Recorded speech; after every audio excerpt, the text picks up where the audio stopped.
Bonsoir. Ce soir, nous allons remettre en cause un certain nombre de choses que nous avons apprises et que nous avons assimilées comme étant des vérités vraies lors de notre parcours scolaire et surtout dans notre éducation dans la société. Prenons par exemple le cas de l'histoire. On nous a dit en histoire, c'est Magellan qui a fait le premier tour du monde. Jusque-là, j'étais d'accord. Mais quand on dit que vous avez fait le premier tour du monde, ou bien quand on dit que vous avez fait le tour du monde, on doit vous avoir vu passer partout. Est-ce que Magellan avait été aperçu dans nos villages de campagne? Je ne pense pas. Toujours en histoire, on nous dit, c'est Christophe Colomb qui a découvert l'Amérique. Attendez, donc avant Christophe Colomb, l'Amérique n'existait pas. Vous vous moquez de qui finalement? Prenons le cas des sciences sociales. Dans le domaine des sciences sociales, on nous dit, l'alcool est dangereux pour la santé. Jusque-là, je suis d'accord. Mais pourquoi quand les gars sont en train de boire, ils se disent toujours, mon frère, à ta santé? Dans le domaine de l'éducation, on nous a dit à l'école, l'alcool est interdit en milieu scolaire. Je veux bien. Mais quand vous regardez les panneaux publicitaires qui écument nos vies, vous verrez des panneaux sur lesquels il est mentionné, les brasseries soutiennent l'éducation en offrant des bourses aux meilleurs élèves. Pensez-vous qu'un enfant boursier de la brasserie à son tour ne devrait pas être reconnaissant en buvant au moins 10 bouteilles de bière par jour? Prenons maintenant le cas de la langue française. Alors là, je vais franchement interpeller mes amis les Français. Ah ben oui. Apaisantissons-nous d'abord sur l'élément le plus basique de la langue française, l'alphabet. On nous dit l'alphabet français a combien de lettres? 26 lettres. Mais quand on dit Y, c'est le I des Grecs ou c'est le I des Français? Bon, c'est vrai, connaissant la France en termes de publicité, de marketing, hein, si ça avait été un achat, je pense qu'on aurait déjà vu au journal sur TF1. Alors, chers Français, très poliment, comme je sais que c'est un emprunt que vous avez fait, s'il vous plaît, reversez financièrement ce que vous devez à la Grèce par rapport à cette lettre. Parce que vous savez, de nos jours, sur le plan économique, la Grèce est tellement garottée que si vous l'asphyxiez encore en lui prenant ses lettres, je pense qu'elle ne verra pas le retour de Jésus-Christ. Bien. Prenons maintenant le cas des mots dans le domaine de la langue française. On nous dit en français, les mots commençant par le préfixe in signifient négation. Je suis d'accord. Quand on dit incommode, ça veut dire ce qui n'est pas commode. Quand on dit incapable, ça veut dire ce qui n'est pas capable. Quand on dit insuffisant, ça veut dire ce qui n'est pas suffisant. Quand on dit invalide, cela veut dire ce qui n'est pas valide. Mais lorsqu'on dit inflammable, l'imbécile de dictionnaire que j'ai chez moi me dit corps qui peut brûler. Mais on nous a vendu le rêve des plus belles lurets dans le domaine de la littérature française.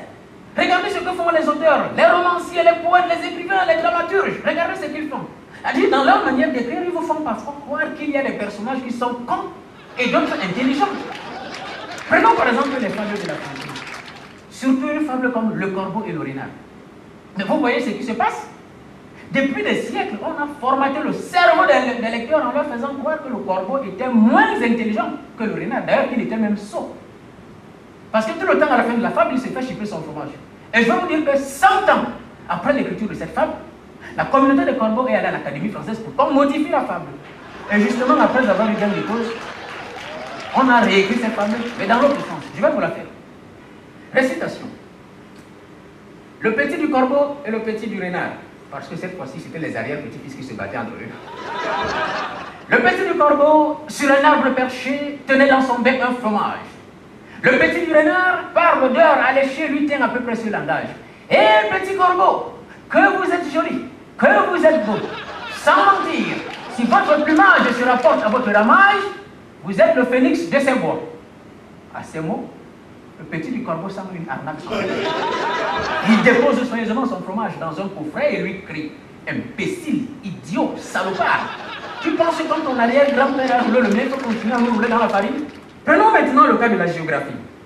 En géographie, on nous dit le soleil se lève à l'est et se couche à l'ouest. Je suis d'accord. Totalement d'accord d'ailleurs.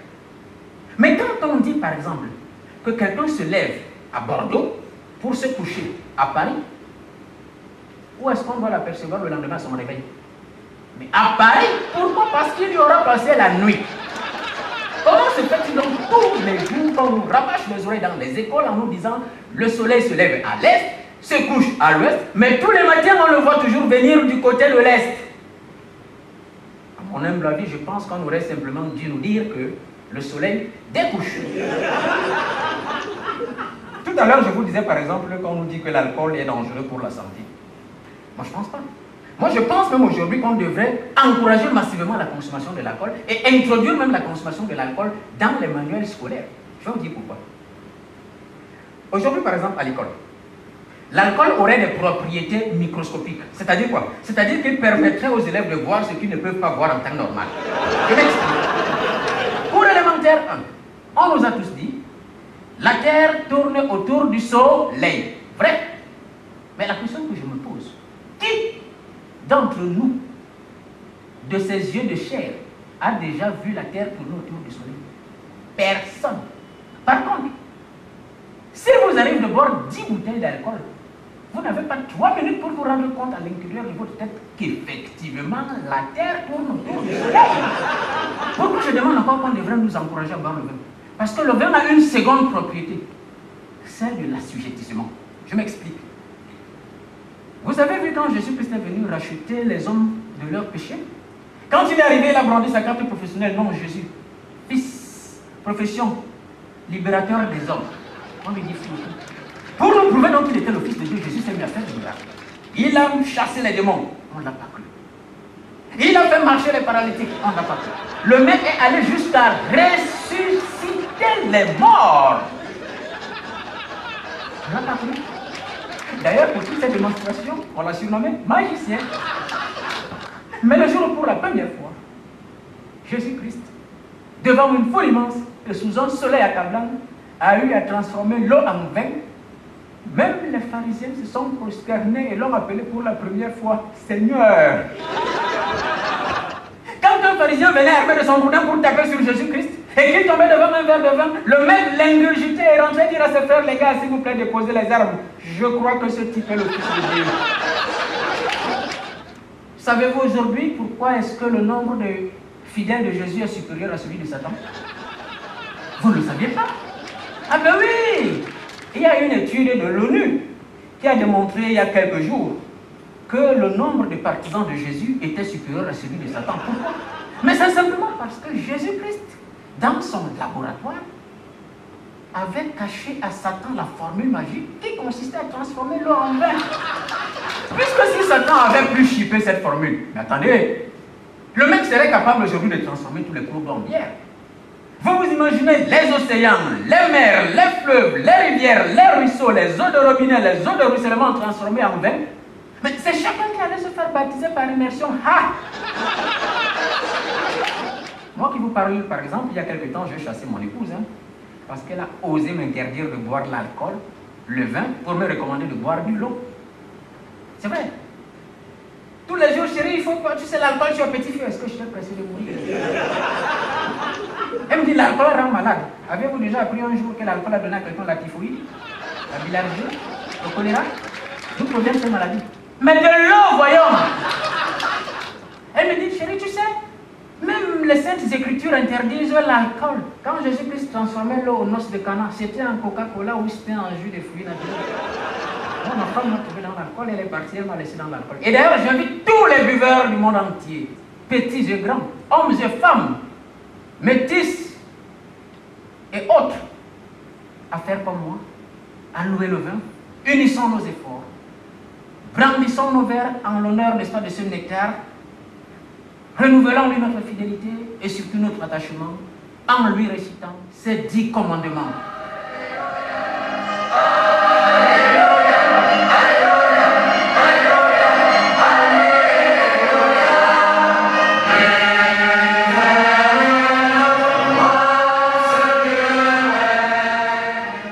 Je suis le vin ton Dieu et n'ai point d'autre boisson sur ta table. Tu ne verseras pas de pension alimentaire à ton épouse et tu t'en ficheras éperdument de la scolarisation de tes enfants. Tu boiras, urineras correctement dans tes vêtements et tu passeras la plupart de tes nuits dans les rigoles. Tu bastonneras sérieusement ta femme et tes enfants au cas où ils essaieront de t'empêcher de me louer. Tu vomiras partout où besoin sera dans la maison, puisque ce n'est pas toi qui devras faire le nettoyage. Tu ne convoiteras pas d'autres boissons. Jus de fruits naturels, eau minérale, car moi, le vain ton Dieu, je suis un liquide jaloux. Tu continueras à me boire, même si je te détruis foi pour mon estomac, pour te soulager, tu prendras de temps en temps un peu de cigarette. Tu ne feras pas de faux témoignages vis-à-vis des ulcères d'estomac, des arrêts cardiaques et des cirrhoses de foie que je vais t'infliger. Tu diviseras ton salaire en 4 et tu me consacreras les 3/4 pour l'avancement de mon royaume. Tu seras l'objet de mépris, de moquerie et de raillerie dans tout ton voisinage, mais tu devras rester fort et indifférent. Gloire à toi, Seigneur, Bacchus. Amen.